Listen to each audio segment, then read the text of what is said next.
500 और 1000 के नोट बंद होने का असर अब छोटे बड़े कारोबारियों पर साफ दिख रहा है। हालात सामान्य होने के बजाय मुश्किल होते जा रहे हैं। इसकी सबसे ज्यादा मार पड़ी है छोटे व्यापारियों पर।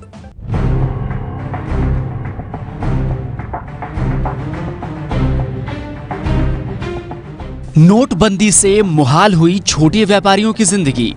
जो धंधा था उसका आधा भी धंधा नहीं रह गया है। मेरा बिकता भी नहीं है, बच जाता है। 70% खत्म हो गया काम तो अभी। कोई काम नहीं, कोई कस्टमर नहीं। ऐसे कुछ कदम उठाने से पहले इसकी व्यवस्था का पूरा इंतजाम होना चाहिए सर। नोटबंदी के 13 दिन हो चुके हैं।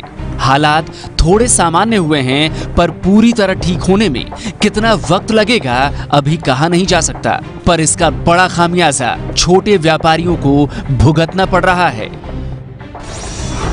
नोटबंदी से छोटे व्यापारियों का धंधा हुआ चौपट।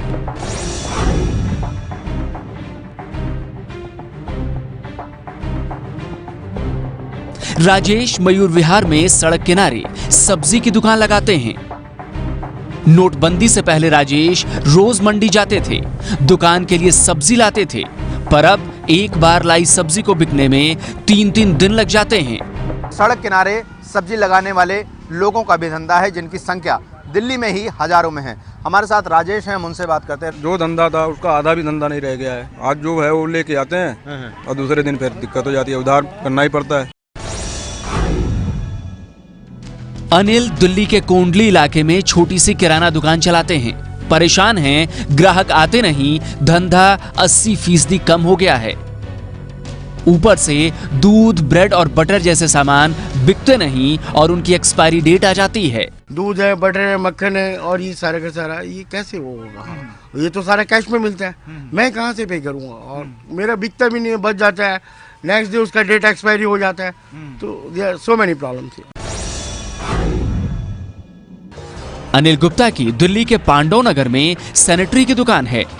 छोटी सी दुकान है, 80% तक काम खत्म हो गया। अनिल गुप्ता का कहना है कि जिन्हें अपने पैसे मिल रहे हैं वो अपने खाने पीने की जरूरतें पूरी करे या फिर आके हमारी दुकान से सामान खरीदे।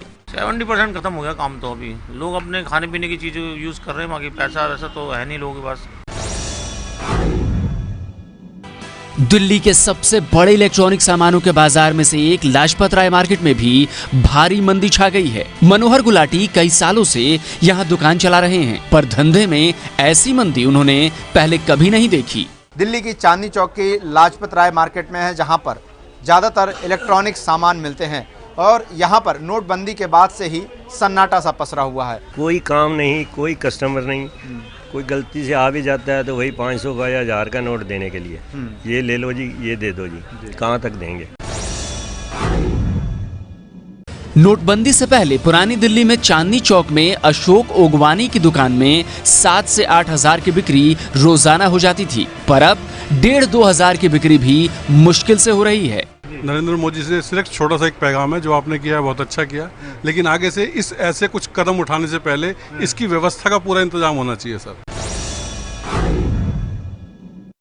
मुंबई के MIDC इलाके में कपड़े की दुकान चला रहे राजा मिश्रा की आमदनी पहले के मुकाबले रोजाना 30 से 40% कम हो गई है। आज नगद कल उधार कहने वाले राजा को अब हर रोज 6-7 ग्राहकों को उधार देना पड़ता है।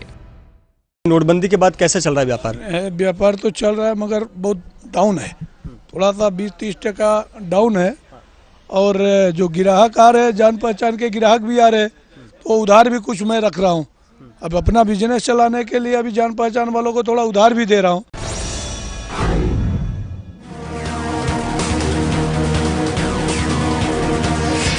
दिल्ली से करीब 250 किलोमीटर दूर यूपी का मुरादाबाद पीतल उद्योग के लिए जाना जाता है। नोटबंदी ने बाजार को मंदी में ला दिया है, बिक्री सिर्फ 10% रह गई है।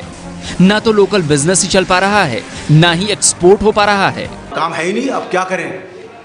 मजदूर को बैठे बैठे तनख्वाह दे रहे हैं। कारखानों की क्या हालत है? कारखानों की लेबर की भी हालत यही है, जब ऑर्डर ही नहीं है, कुछ काम ही नहीं है, तो क्या करे लेबर?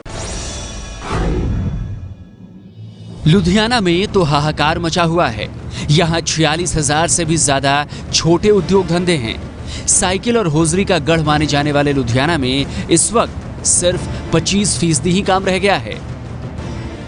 फैक्ट्री में काम करने का माहौल ही नहीं है और ना ही वर्कर कोई काम कर रहे हैं, ना हमारे पास कोई ऑर्डर प्रॉपर आ रहा है, ना ही हम प्रॉपर डिस्पैच कर रहे हैं, ना ही हम अपनी लेबर को प्रॉपर सैलरी दे पा रहे हैं। यानी कुल मिलाकर ऐसा कोई व्यवसाय शायद ही बचा हो जिस पर नोटबंदी की मार ना पड़ी हो।